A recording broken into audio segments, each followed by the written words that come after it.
Oh my God. I have to say all that over again. That's embarrassing. All right, you hear me now?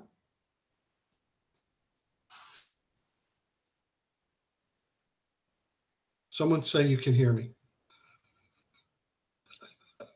Okay. All right, so that was my long intro, which was everyone saying yes, they hear me now. All right, that was my long intro. That was my practice. Let's see if I can say all that again. All right. Oh man, I got to go find that thing. Give me a second. Sorry to make you sit there and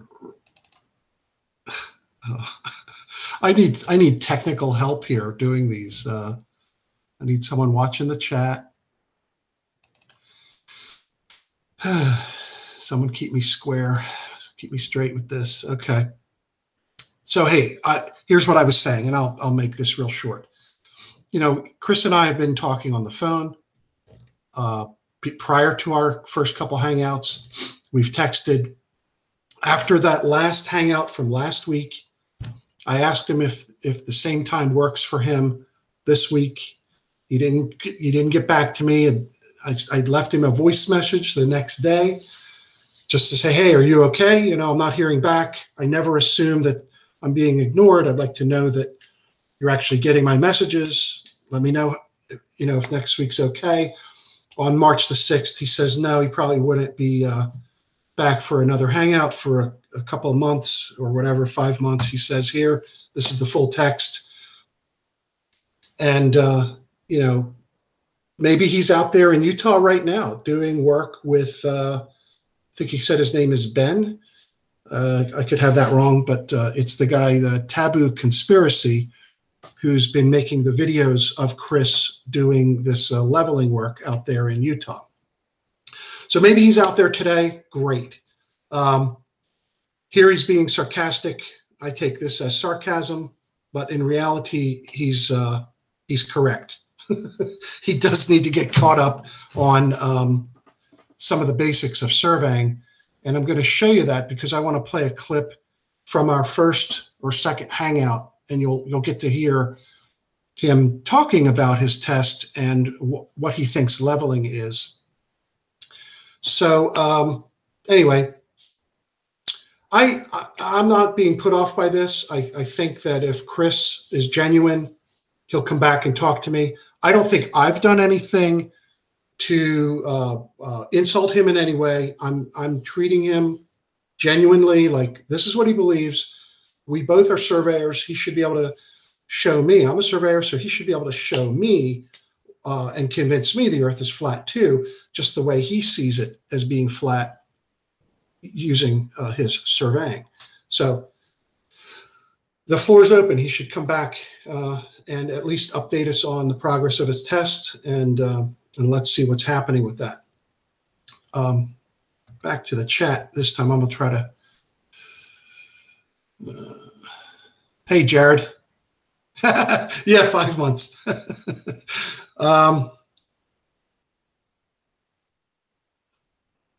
No, the fundamentals are not that difficult. No, it doesn't take 5 months, maybe 2, maybe a semester of introductory concepts and then some practicing. So anyway, the point being is this. While he absolutely does lack some fundamental understanding of the principles, I get the sense that he does have the physical skill set to perform consistent survey observations at least third order. Based on what he was saying about his leveling, I doubt he's going to be doing second order leveling. When I refer to orders of accuracy, first, second, and third order, Chris knows where to look these up. He says he was a highway surveyor in Missouri. He should be able to look up these standards and specifications to do the type of work where he can repeat himself, and repetition is the key. All right, so let's we'll move from this text here, and and like I told people, I said already, I sent him the invitation. He can come into this hangout if he wants to. If he's out there working in Utah, maybe we'll catch up another time. So there. Let's move to the thing that I wanted to do next. This is just the Facebook group Flat Earth Kent Geodesy. This is where I posted this hangout. I also want everyone to know that, speaking of surveyors, I'm going to have on tomorrow night a hangout with John, and he's going to talk about his supposed quote in the air interview by Mark Sargent as a subject matter expert in surveying. John's going to come on and actually tell his side of the story, how he came to call into the show, why he did it, and the conversation they had, and then the result was this thing called an interview that Mark put up, I guess, about 2 years ago. That's tomorrow night at 9 o'clock Eastern time. Here's what I'll do next is, no, not next. We will do this. I'm going to start playing this, one of our first hangouts. And Chris is going to talk about leveling, and you'll get to hear this. And I'll only play a couple minutes of it. We're not going to listen to this whole thing. Before I do that, I want to do two things. First of all, huge shout out to Walter. Walter Bislin sent me this simulation graphic thing that he has on his blog. And by now he's got quite a few of these. But he sent me this one. This is at the location where Chris tells us he could see these mountains. And he when you go here, you're able to show both globe Earth and flat Earth.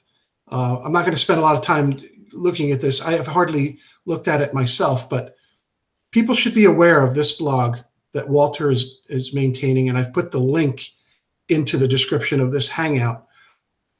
Come and check these out. They're good. They're more than good. They're fantastic. I wanted to show everyone that, and like I said, the link is in there. Also, a pretty cool thing that I got from, I don't have, here's his name. Rob Guyatt sent me this in a link. And I haven't spent time looking at this, but I wanted everyone to see it. It's in the link to one of these recent hangouts. And he's showing you basically a comparison of, I think he's using the Gleason map. And this is actually an Excel spreadsheet. I'm going to find out if I can get the actual sheet to play with this. But again, and I put the link of this in the description to this hangout also. I wanted to mention those first. All right, that's good. So this is what's happening right now. Okay, when the sound was off, one of the things I was saying before we get to the clip with Chris there, one of the things I was talking about was there really aren't any flat earthers. There are people that call themselves flat earthers, but they don't know what the shape of the Earth is. They didn't know if it was round before they were flat earthers. They had no way of showing you the shape of the Earth. And then they became flat earthers, but they didn't do anything to measure the shape of the Earth to determine that it's flat. They basically love to point out locations on Earth where you can see really far, which is fun and nice, and it's great to take photography like that, but it surely doesn't prove that the Earth is flat. So I'm really emphasizing this. People need to go make some measurements. And if you have a crayon and a paper plate, you can make some measurements. If you would just go, if you are really genuinely believing that you think the Earth is flat, go and determine that for yourself. Do it with friends. I mean, can we see a video? Is there a video where 5 flat earthers in different parts of the world, I won't even say around the world, I'll just say, did 4 flat earthers come together and say, hey, let's all do this? And did they make a video yet? Please put it in the comments. Someone email me that video. I want to see a video where 2 flat earthers on planet Earth got together and collaborated and made some measurements of their latitude. And, you know, let's see it. Okay, so if you really are interested in knowing what the shape of the Earth is, get a plastic protractor or print one out from one of these activity kits. I mean, just look this up yourself. There's so many options available of how to determine your own latitude by the altitude of the sun at solar noon or using Polaris. I mean, come on. It begins there. That is the beginning, right? Start with that. You know, forget all the NASA, whatever. Forget the NASA pictures and the, you know, all this stuff is just very distracting. Measure the Earth first. Do it. That's it. I wanted to throw that in here. All right, now here, listen to this. This is just right about where we're talking about surveying. This is the second. Yeah, I think that. No, this is the first one. Yeah, this is our first hangout. All right, let me play this a little bit. City block breakdowns on surveys, and it's kind of funny. People will come out. I'll be looking for their property corner and their lawn, and they'll come out on their lawn and say, "What are you doing?" I'm like, "I'm doing a survey." I'll be like, "Where are you doing your survey at?" I'd tell them, "On the other corner of the block over here." And the first thing they ask is, "What are you doing over here?" Well, what I tell them is we can't just find the 4 corners of a lot or a property. When we do a survey, we actually have to break down and find all the control that we can find in that entire city block to make sure that the pins, if we found the pins at that lot, that they actually fit and they were set correctly. Roger that. I'm going to go look at the chat while you're talking. And it's the same for sections. Whenever you do section work, I've had farmers where I got to get access in to get a section corner. They're like, "That thing's been shot 100 times." And I'm like, "Yes, it has, probably has." But what Chris is talking about there, he's referring to section corners. Section corners, you know, he's out in the West, and that's called the rectangular states or the sectionalized land system. And previous to this and at other times, I've listened to Chris talk about how he breaks down sections, which is a process surveyors must do in the West. And there's an instruction manual on how to do it. It's called the BLM, the Bureau of Land Management Instruction to Surveyors. And it discusses how to do this. And in our second hangout, I showed Chris pictures of the solar compass. And if anybody was tuned in at that time,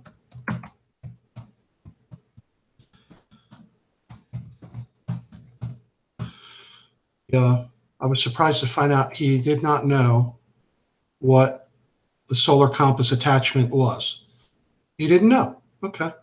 So they came up with the solar compass attachment because the needle for doing magnetic bearings was being affected as you went across lands where there were large ore deposits. And so they came up with a thing called the solar compass, which kept them on the meridian using the position of the sun, you know, throughout the day using the ephemeris. That's one of these things that you know, I don't know. I guess it just goes right over their heads. He needs to be aware of that. Anyway, let's continue. Every surveyor that does a survey has to remeasure the entire production to break it down. If you got to meets and bounds within that, or whether your legal is called, you own the northwest quarter of such and such section. Right, and so you've got to establish that. Reestablish it every time. Right. No, that's real good. Anything else right now? Because I'm ready to kind of maybe move on to some of the stuff that's behind you there on your whiteboard. And also, I noticed you put a hat on that says, man, we may as well talk about this. The Earth is flat and NASA lied. Okay, well now so this is where, you know, in talking to you, I get the sense that you've got a very good background in surveying. I would tell anybody, it sounds to me like you know what you're doing, you know what you're talking about. Somewhere along the line, you came to the conclusion that the Earth is flat. You want to talk about that. How did you arrive at that? Let's see, it was probably mid-2014. Okay, about three years ago, let's say. Yeah. 4 years. When I first saw it, I was like, that sounds interesting. When I looked into it, it took me to the hollow earth theory, and I was like, I lost interest with it. But about 3 or 4 days later, I don't know, something hit me. I started thinking about differential leveling. Not only that, how far you can see things that you shouldn't be able to see. Okay, right there. Okay, well okay. All right, so he got bit by that, what do you want to call this? You shouldn't be able to see it precept. Anybody? What are we calling this? We've got perspective, atmospheric lensing, magnification. What are we calling, or what do they call shouldn't be able to see that? That's what he just said. I flipped this around. It's not that you shouldn't be able to see that. I mean, really, if the Earth is flat, when you rise up on any hill, you should see for thousands of miles. Just go to Walter Bislin's blog and use his app and check it out for yourself. Unexpected visibility. Good one. Unexpected visibility, improbable visibility. Yeah, we need a term for the shouldn't see that far precept. But anyway, let's continue. So this is the first thing Chris says.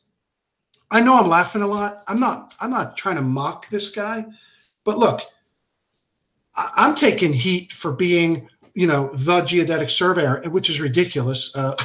I'm one guy bringing up geodetic surveying. Lots of people are approaching the flat Earth from the backgrounds they come from, whether it's astronomy, photography, you name it. Everybody brings a certain skill set or experience to talk about how the flat Earth is inconsistent compared to what we are seeing. Flat Earthers are saying research flat Earth. So here we are bringing what we happen to know. I happen to be a surveyor. I happen to enjoy geodesy, the geodetic aspect of surveying.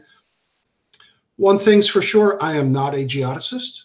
I am not a PhD, credentialed, schooled geodesist. And I've never made that claim, so I don't call myself a geodesist, but I am a geodetic surveyor in that I am very familiar with all of the concepts and principles and, can perform geodetic surveying, collecting observation data in accordance with the specifications and standards published in any state requiring geodetic positioning, and I can collect that data and perform the correct computations to resolve those positions. That's it. That's what I do. I like that. And so the research I brought to Flat Earth was, like I've said before, this whole Flat Earth thing piqued my curiosity to find out if I could actually see the curve. I've never really went trying to find it. The first thing that got me to even think about it was Eric Dubé's film, I think, or video called Land Ho, or Flat Earth Proof Number 3 Land Ho, or something like that. And, you know, he has all these places in the world where he says, you know, you shouldn't be able to see that far. And there's all this missing curvature. And then one of the places in that video is Philadelphia from Apple Pie Hill. I've been climbing Apple Pie Hill like since I was a kid. We'd go up onto that fire tower and hang out up there. And so I went up there, took my telescope and looked at Philadelphia. And I saw the curve and I took pictures of it. So anyway, where am I going with this? The thing is, they say research Flat Earth. You bring your research and, you know, they don't want to look at it, or they want to explain it away in really inconsistent ways. There's no consistency in their attempt to refute what we're actually seeing. So anyway, let's get back to Chris. He's talking about what grabbed his attention, and it begins with the fact that he could see really far. Woohoo! That's one of the things that comes up quite often. And also, I had my pilot's license, and all the bells and ringers started going off with all my pilot training.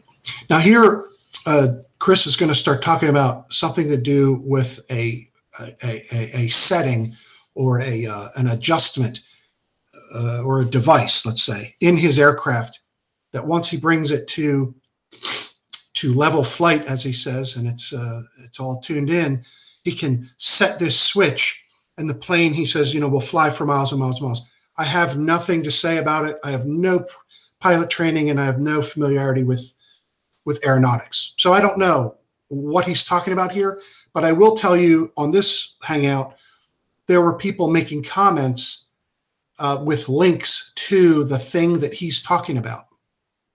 But just think about it. If this thing here that he's saying is the thing we should be looking at that proves the Earth is flat, I think he doesn't really come through sufficiently to make that proof, or to bring that proof and make that, you know, substantiate the claim, especially in the face of so many other things that we can look at. But this is Chris talking about being a pilot, and something here convinced him the Earth is flat because of this thing he can set in his aircraft. Let's listen. How so? Like, what do you? Keeping the gyroscopes that you use to keep yourself flat and level as you're flying along, and comparing that to flat the horizon that I was looking level. at. Without the instrument panel, you can fly flat and level just looking out at the flat horizon. and level. Okay. And then they have, on almost every airplane, they have what they call a trim wheel. Trim wheel? Once you get up to altitude, instead of putting pressure on the yoke back and forward, trying to keep it at the same elevation, it's got a trim wheel that you can set so you can just take your hands off of it, and it'll fly straight and level, mile after mile after mile after mile. Well, there is an altimeter involved, right? Didn't you just set the height that you want to be at? Not in Cessna. In a Cessna, everything's pretty much manual, except for the trim wheel. You have the trim wheel, so you can basically just take your hands off of it. All right. What is is he saying trim wheel? Trim wheel? Or trimwell? A trimwell? I don't know. Anyway, I didn't spend any time with this, as you'll hear me say. I told him I have no comeback for it, because I don't know what that thing is that he's talking about. but we can investigate that, whatever this trim wheel is. Trim wheel. So how does it work, Laser Floyd? What's a trim wheel do? Trimble. It's a Trimble trim wheel, John. All right. And you got your altimeter, and you can watch your altimeter. But once you get the plane trimmed out, you can let it fly for mile after mile after mile, straight and level. Straight and level. Without ever touching the yoke again or the trim. Okay. Well, I have no. I can't really comment to that since I have no pilot training. But let's go back to the survey. Jared. So the couple things you raised triple there, flavored that chiz got wheel. The Earth was flat. You came across something called the hollow Earth theory. You dismissed it. A couple days later, you thought about it, and what came across your mind was differential leveling. Is that what you said? Yes, that's the first thing that come across my mind. And what about differential leveling? What about differential leveling that gets you to think the Earth is flat? I was like, well, until I found out. All right, so this was the other thing that has Chris thinking the Earth is flat. Differential leveling.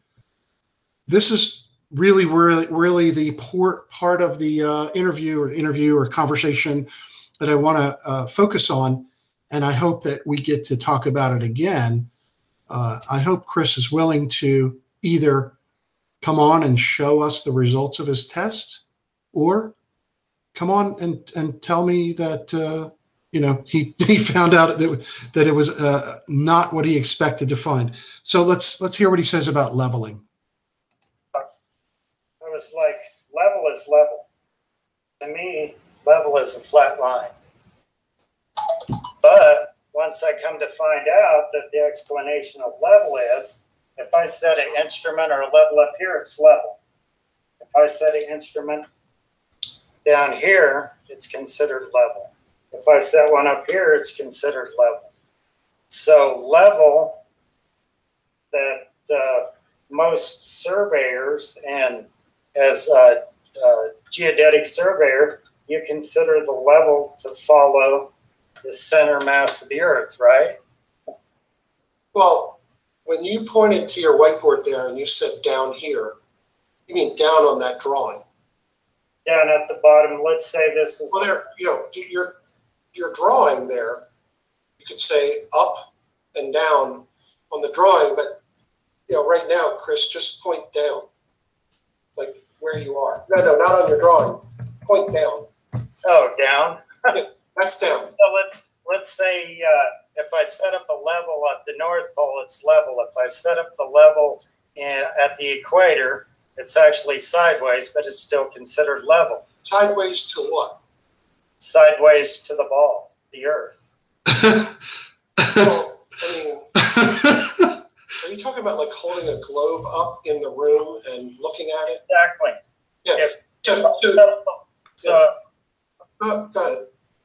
ahead. So that's why I drew this. Let's say this is the globe. Okay. This is somewhere in America. Okay. If I set So where's down? Show down on that. down is here. No, show down on that drawing. On this drawing? Yeah, just like right now. You point down right now in your room. Okay. Now you're in America, and let's just say you are at that level that you were just talking about. The one in America. Go ahead, point your marker up there at that. Where's down? Down towards either the center of the Earth or down this way. No. There's only one down. To the center. Down. Good. That's down. Now talk about the level at the North Pole. Does anybody think I reached him right there? I think a light bulb went off. What do you think? I know there's a delay in the chat to what I'm saying here, but I think I just got him to take pause. I mean, I'm not claiming credit for it, but I'm just saying in this conversation, he suddenly realizes there can't be two downs. There's down in the room where you are, And then if you show me where you are on that ball, down is not to the bottom of the whiteboard, right? Down is where your feet are. All right, let's keep going here. Up here. So where's his down? This way? Yeah, now the South Pole. Same way? That's correct. So what you're saying is, wherever you are, you can point down. And if you're standing, it's at your feet. You just point at your feet. That's down. Right. But level is not a straight, flat line. Level is... No, that's correct. Level is not a flat line. That's correct. I think we're making progress. Think of it this way. Think about the old transit with the level vial, right? All right. That's almost painful, but who's this guy, Multi-Tom-Tom?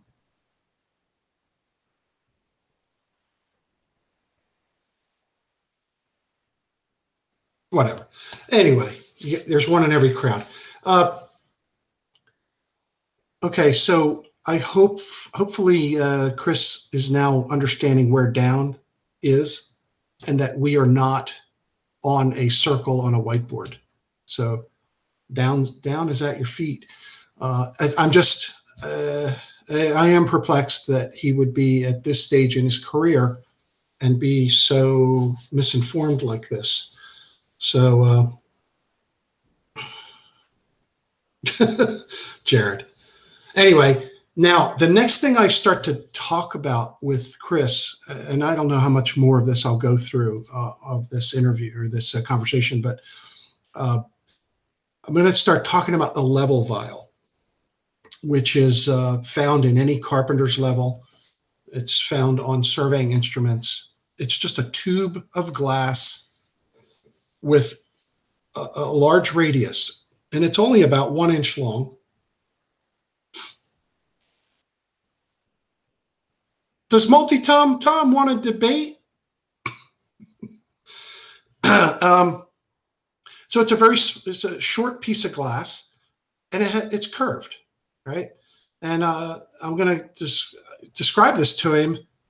I don't think he understood this. I get the sense that he didn't even understand how a surveying instrument is leveled up. So that's part of his 5-month study course that he's embarked on now.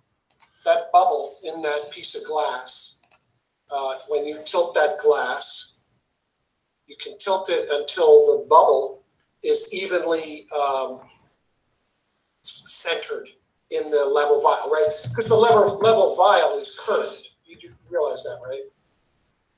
Yeah, most are.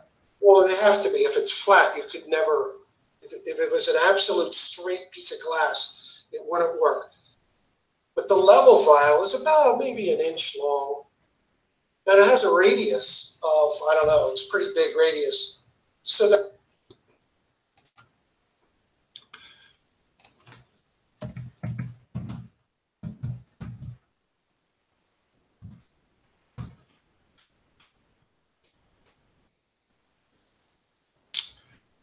these things, level vials. You know, they're marked off in arc seconds. This is a carpenter's level. It's basically, there are 2 divisions. It's like, that's it. On a surveying instrument, it's a more finely graduated piece of equipment. Here's one. So there's all kinds of level vials. In part of the conversation, he talks about the laser test he's going to do, and he thinks that he's going to take one of these carpenter levels and level the laser out there in Utah. And I ended up explaining to him that he really should get a tilt sensor, which is a very, very precise mechanism that can detect tilt in sub-second increments. So, you know, very, very high precision. Anyway, I'm not going to go through this whole interview. I think this is the part I wanted to cover. I think I want to just play it one more time, watching Chris suddenly realize where down is. I like this. I was shocked, actually. I didn't, you got to realize this is only my second or third conversation with Chris. I had no idea where he was coming from. I did not know anything about him other than these videos I've been seeing of him being, put forward as the surveyor who's going to, prove the Earth is flat. Isn't it funny how if you're a surveyor that says the Earth is flat, the flat earthers love you. If you're a surveyor like me, I get guys like this Tom coming in here, just all critical. Like if Chris convinced me the Earth is flat, and I start making videos saying, the Earth is flat. See, my measurements are showing you the Earth is flat. But there isn't anyone doing that. Someone show me, put a link in the description to this video. Please show me a video of a surveyor literally making survey measurements that do show the Earth is flat. I want to see that. I might just leave this here, but I'm gonna end it with Chris talking about where down is, and then I think we'll.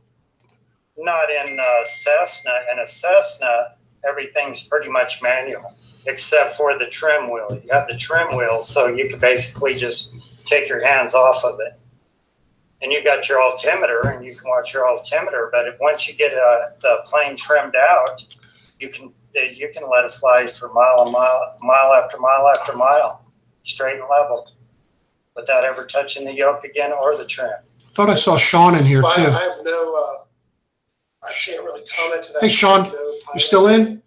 Good to see you here. Let's go back to the survey. So good to see George. You raised there that got you to think the Earth was flat was you came across Jared, something called the hollow Earth theory. John, you dismissed Jeffrey. Good to see you in here. Thought about it, and what came across your mind was differential leveling. Is that what you said? Yes, that's the first thing that came across my mind. And what about differential leveling? What about differential leveling that gets you to think the Earth is flat? Halsoy.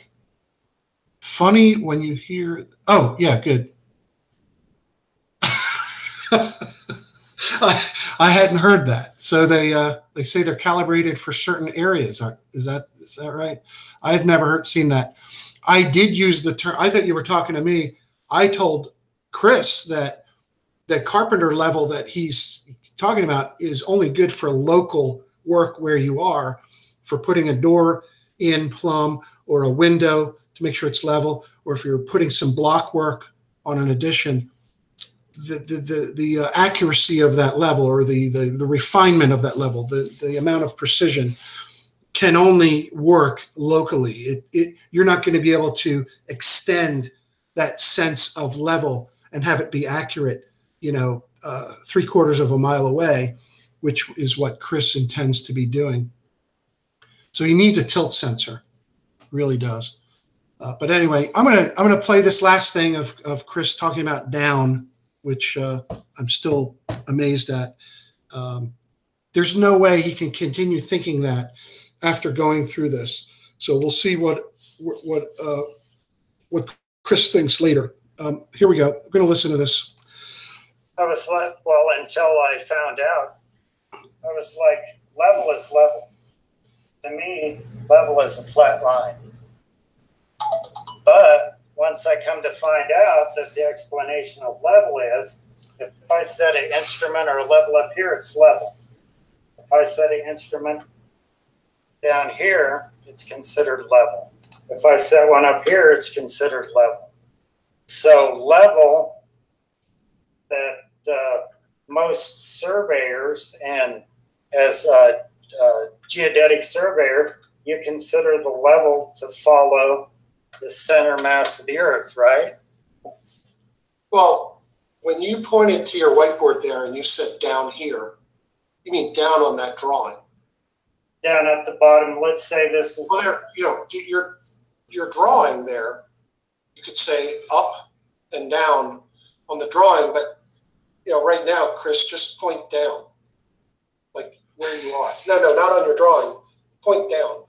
Oh, down? Yeah, that's down. So let's say if I set up a level at the North Pole, it's level. If I set up the level at the equator, it's actually sideways, but it's still considered level. Sideways to what?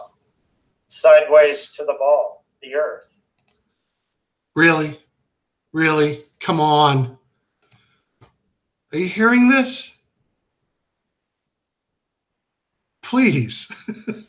Oh my God. All right. Someone's talking to me in the spirit of that pun. Yes. Did you see the flat Earth core stream? Yeah, I did see that. They were using levels. I've already notified them or noted to them or commented that, with all of the technology they have involved over there at that FE core with the laser, they have made a pretty nice bracket for it with the fine tune adjustment. Good stuff. So why not involve a precise tilt sensor? So they could do that, and then they would be able to truly establish the tangent, perpendicular to the direction of the vertical. I don't want to say gravity because, I don't want to offend them, but gravity is what makes the bubble rise to the top of the curved level vial. And in the case of, so anyway, so here he is. I'm going to finish this up. This is the main thing I wanted to get to. Well,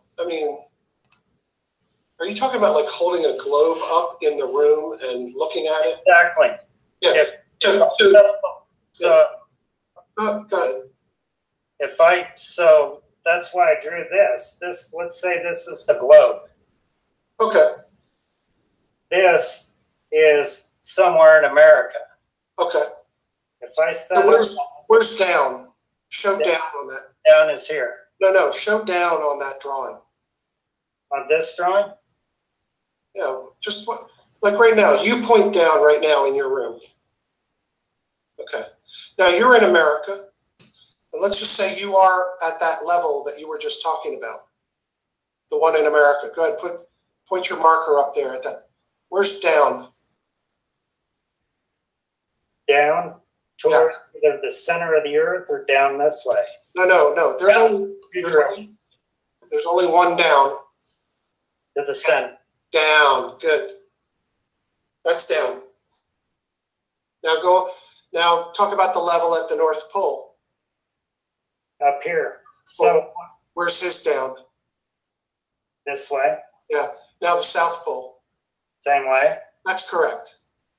So what you're saying is wherever you are, you can point down. And if you're standing, it's at your feet. You just point at your feet. That's down. Right. But level is not a straight flat line. That's correct. Level is not a flat line. That's correct. Think of it this way. Think about the old transit with the... All right. I think there it is. I hope that resonates with Chris and bounces around, and he starts to figure out where down is. All right, not to end on a downer. I don't think if I've already mentioned this, tomorrow night is I'll be talking with John about his experience, in quotes, being interviewed by Mark Sargent, and that was about 2 years ago. So tune in then, and hey, we're about at an hour. Wow, I'm starting to get I'm getting a little bit better at these. Hey, I really appreciate everyone tuning in. Good to see you all here. Hopefully you've enjoyed the chat with whoever else is in there. I don't know a lot of the names, but I'll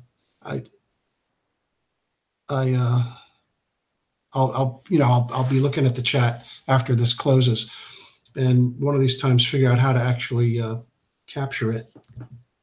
But that's for another time. Anyway, we'll say good day to everybody, and maybe see some of you again tomorrow evening with John on the next live hangout. I've got another hangout scheduled for Tuesday called Flat Earth Can't Geodesy. And I think I'll be talking mostly about perspective in that one. And but I've got some homework to do. I hear that there are some new flat Earth findings on how perspective behaves. So I need to catch up on the latest flat Earth research. All right, that's enough. I'll see you all again. Thanks.